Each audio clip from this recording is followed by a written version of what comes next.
My friends, welcome to my YouTube video today. So imagine pulling up to an accident scene and you come across someone who's unconscious, gasping, or worse, not breathing at all. Will you know what to do, or would you better yet have what it takes to save them?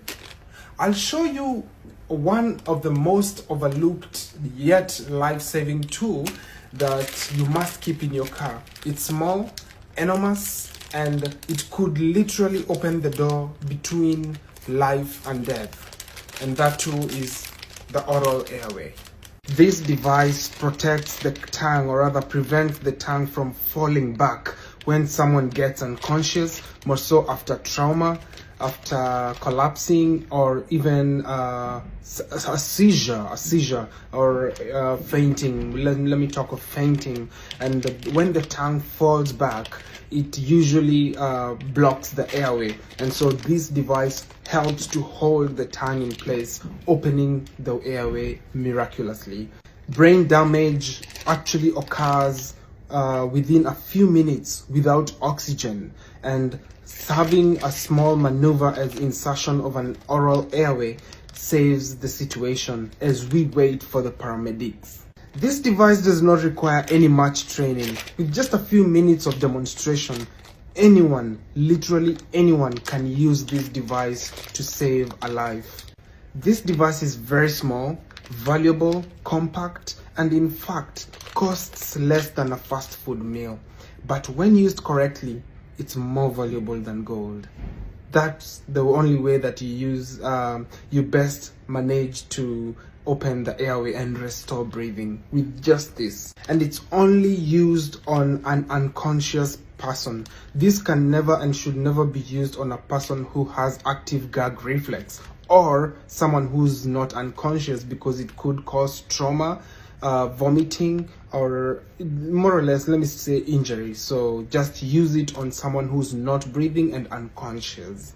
Of importance to note is that if you use this device, always make sure you follow up with the paramedics for extra help, and know that this device usually bridges the gap between helplessness and hope. You could be that hope that someone needs. So this is a very important video, and if you remain till the end, you are going to be a life changer, and a life saver. So stick around and you are going to learn how to use it. So why do we need this item?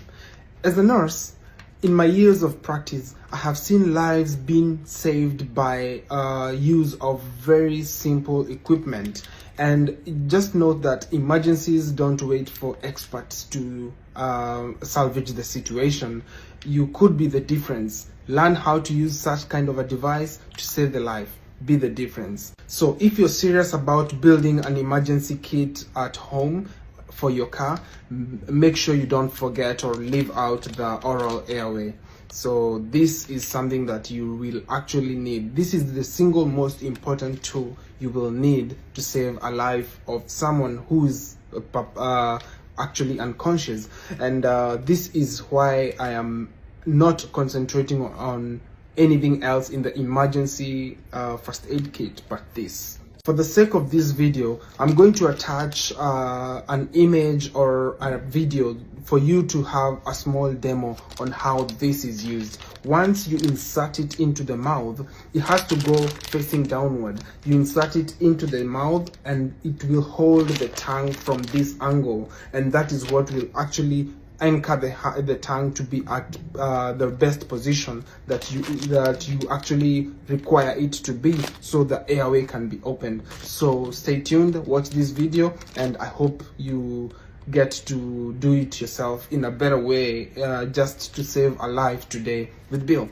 So I will see you on the next video, but this is a very important part of the video. Watch this short video and you are going to learn a lot. Oral airway insertion. Place an oropharyngeal airway in an unconscious patient who has no gag reflex. If possible, use a tongue blade. Otherwise, use your finger to depress and displace the tongue away from the roof of the mouth. Insert the airway following the curvature of the tongue into the oropharynx. An alternate approach is to insert the airway upside down. As the tip of the airway reaches the posterior wall of the pharynx, rotate the airway 180 degrees into the proper position.